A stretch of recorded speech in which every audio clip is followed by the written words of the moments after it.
good sized salad. Cilantro Lime chicken. And then it's got this great dressing.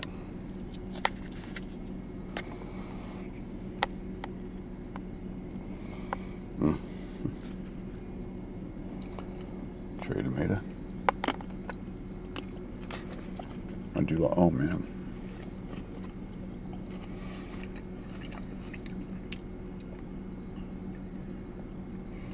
It's funny, that tasted just like the old-fashioned tomatoes.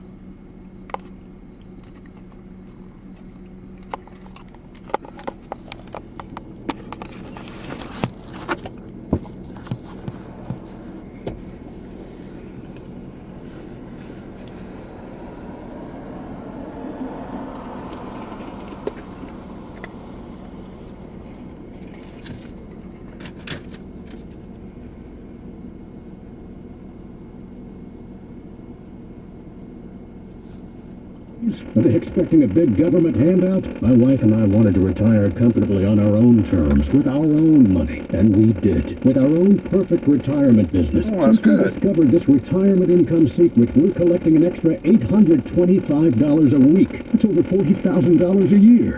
That gives us a lot more room to make our retirement great. So while other Americans are retiring on $12,000, we're planning our next trip. It's the American retirement dream. All thanks to our perfect retirement business. Want to learn the secret to a perfect retirement business that could earn you $825 a week or more? To find out how you can claim your free guide, go to perfectretirementincome.com. But this offer is limited to a select number of people. So I bet it is. For more details, go to perfectretirementincome.com today. That's perfectretirementincome.com. He's Northwest grown and proud of it. Lars Larson, live and local. Today at noon, Talk Radio 570 KBI. Coming up on 11:12 here on Talk Radio 570 KBI. Trivia with you. Got to share with you a picture I just saw on Twitter. So while we're offering love to capitalism and trying to sell products on the station, keeping us alive, I always go back and I'm doing research. I found this picture on Twitter. I just retweeted it from my personal account, so if you are a follower of mine, you'll see it. And I've asked Kevin to look at the KBI account to retweet it out to KBI. Young woman holding a sign. I'm not sure from where, but it's in three parts. Upper left says, I disagree with. She has the Klan, the Nazis, the hammer and sickle, the raised clenched black fist, and two other symbols, which one is an airplane going 9/11, going to the Twin Towers, and then another symbol I'm not sure about. There are 6 symbols I disagree with, and that's the top upper left half of her sign. On the right-hand side, she says, I support free speech for, and she repeats the 6 symbols, the Nazis, the communists, Black Lives Matter, etc. Then the bottom of the sign says, because I believe in, that's the American flag. I love this picture. I've loved it. I retweeted it. I disagree with the Klan, the Nazis, the communists, Black Lives Matter, radical terrorists. I support free speech for them because I believe in the American flag. Because, see, my friends, that's what this country used to stand for. That's what we used to believe in. That's what the Constitution said. Free speech. And now I'm seeing people say, well, I'm not so sure that liberals, the left, I'm not so sure that we really should be talking about both, we should be talking about all this. I just, free speech has to be limited. No, I don't think so. Public hazard, yeah. I mean, the court recognizes there's certain limitations for speech. But free political speech, you should be free to believe in what you believe in. You should be free to express that without fear or intimidation or violence or government control. You should be able to be able to say that. And yet we sometimes see people, the ACLU's been getting a lot of grief from people because they stood up and said those people in Charlottesville had a right to march. They had a permit. They had a right to march. And all of a sudden they're being criticized. People are threatening to withhold support. But they don't, that doesn't mean the government, it's the government that's not supposed to stop them from marching. It's not the people. The people are allowed to get their voices heard also. Both sides get heard. Now, Actually, I think it was more like 40 years ago. That was like the late 70s. Now, for those of you out there who think Nazis in America are a threat, think about that for just a moment. 40 years ago, or so, late 70s, they had an organized march by the American Nazi Party through Skokie, Illinois, a neighborhood inhabited by a lot of Jewish folks, and some of them being survivors of the Holocaust. ACLU went to court and said, they have a right to march here. They're Americans. 40 years later, we have a march of 700 of them in Charlottesville. To my knowledge, no major marches or demonstrations by American Nazis real American Nazis, between 1979 and 2017. What does that tell you about how strong Nazis are in this country? There are a lot of marches by the left, well, WTO, the inauguration, not just of President Trump, but of others. There are countless left-wing demonstrations promoting violence, confrontation with the police, harassment of opponents, destruction of property, on and on and on. Antifa, that's what they do. The anarchists is what they do. It's not anarchists. Don't tie them together. We're not anarchists, you motherfucker. And yet, when was the last time you saw anti-fascist does not mean anarchist. Certainly not with the frequency. Certainly not with the... Means we're against the corporatocracy, you bastard. To Antifa, to the anarchists, to the people that destroy property, to the people that throw urine-filled bottles at the police. But you know, the president was wrong to say there was moral equivalency here between these two groups. I don't think he was. And the problem is people on the left just can't seem to bring it to themselves to criticize the left. Like there are no enemies to the left. We can explain it away. We can excuse it. They've been oppressed. They've been picked on. They get, youthful exuberance. They get carried away too far. They can always excuse it. Think about that. Coming up here at 11:17 here on Talk Radio 570 KVL. Let's talk about Kill Mortgage, can't we? Sponsor of the show. If you're out in the market right now, you know how competitive to the Trump presidency than he ever did to the Obama presidency.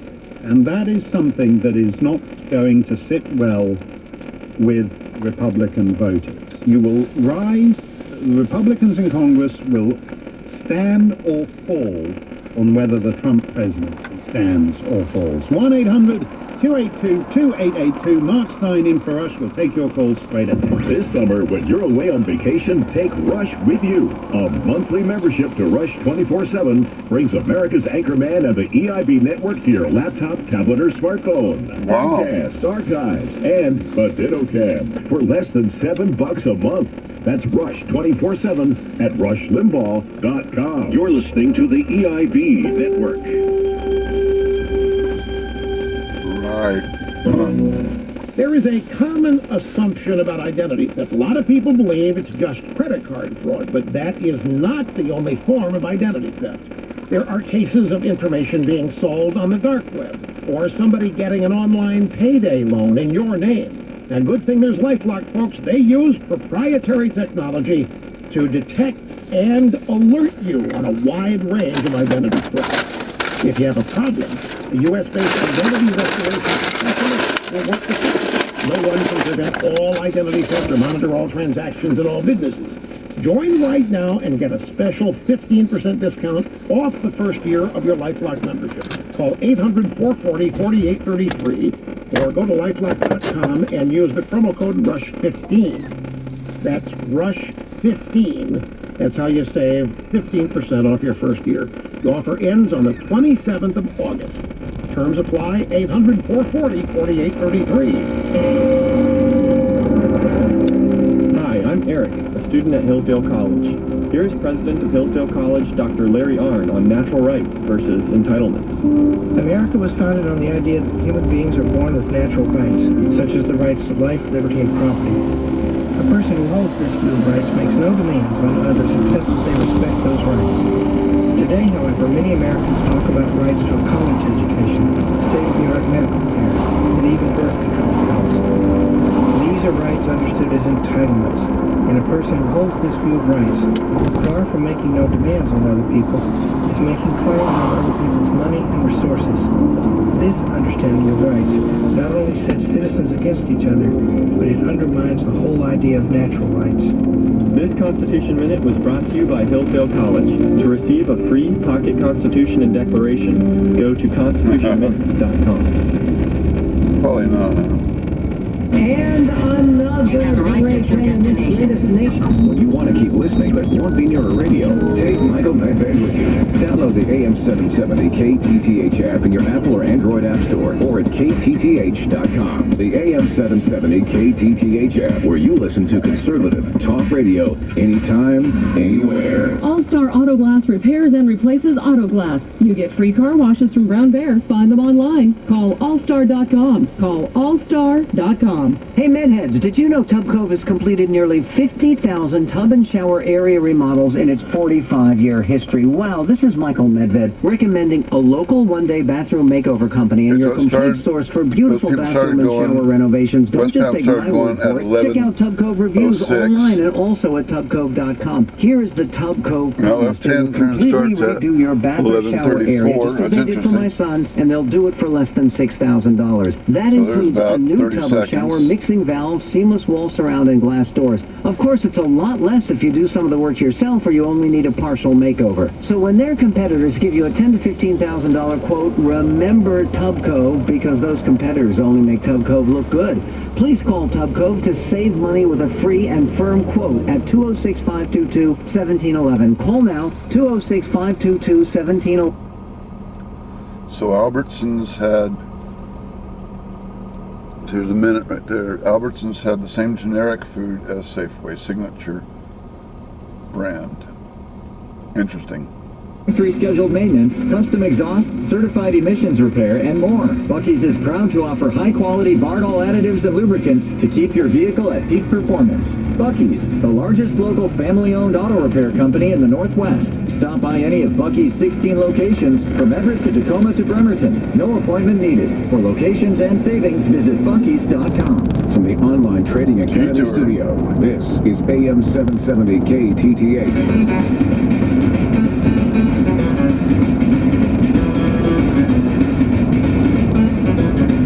Mark Stein for us. Let's go to Ben in Florida, in Hobie Sound. Is that how you say the name of the town, Ben? Hope Sound. Hope Sound. Oh, terribly. Sorry. I didn't mean to put any... It's some Indian name, because there's no Indians down here. No, okay. I'm sorry. I thought I was giving it an effete French pronunciation. I apologize. Yeah, there you go. It's great to be on your show. First thing, I heard and read some of your points about why you think that, Western cultures are so apathetic to terrorism. But I think one of the things you missed is that people every day watch it for entertainment. I mean, a lot of the stuff they've done, 9/11 was the kind of content you put in a PG-13 movie. I mean, I read on the New York Daily Post that the average adult watches 5 hours of TV a day. That means if you work 9 till 5, you watch TV until 10. And most of it's just this violent garbage. So I think that explains why people just can't emotionally react with disgust or disdain towards terrorism.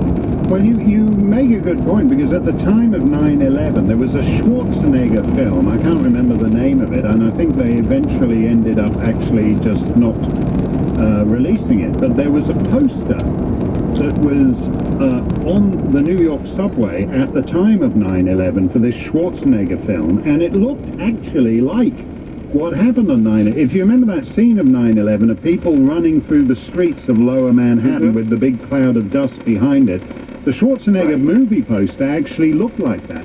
And the interesting thing about 9/11 is when you think of so many of the iconic images of that day, is how they do look like big Hollywood motion picture things. Of course, now with the CGI, they can do it even more easily.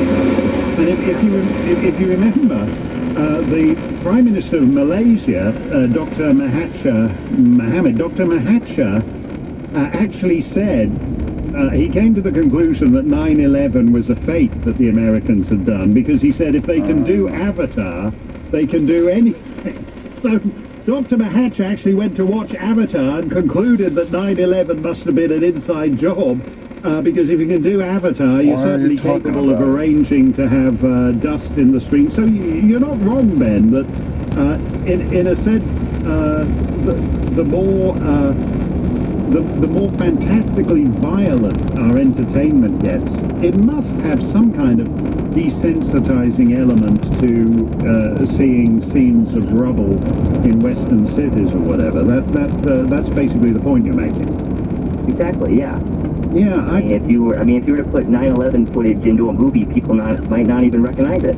No, the only thing that's missing is the soundtrack music. And if you recall, Michael Moore, when he did his Fahrenheit 9/11, he concluded with the scene of the plane slicing through the second tower, and he overlaid it with Louis Armstrong singing "What a Wonderful World." So in actual fact, basically, and what was interesting about that, by the way, was that scene of the plane just slicing through the tower does actually look the way somebody like James Cameron would do it on a movie. He'd dispense with the first 3 shots because the plane came in at the wrong angle or whatever, and he'd go for the one where it just comes in at the perfect angle. And in that sense, that's actually quite a shrewd point, that we watch this for entertainment, and then to expect us suddenly to accept it as the reality of our lives is a difficult leap to make. Exactly. Yeah. Yeah, that's a good point, Ben. Thanks for your call. One of the interest, just to explore that a little, I think there's some truth in that. The interesting thing to me about the other kind of terrorism, the low-level thing, where some car just goes up on the sidewalk and kills a bunch of people, in some senses that's more vivid, in part because it's too messy and chaotic to have the precision of Hollywood.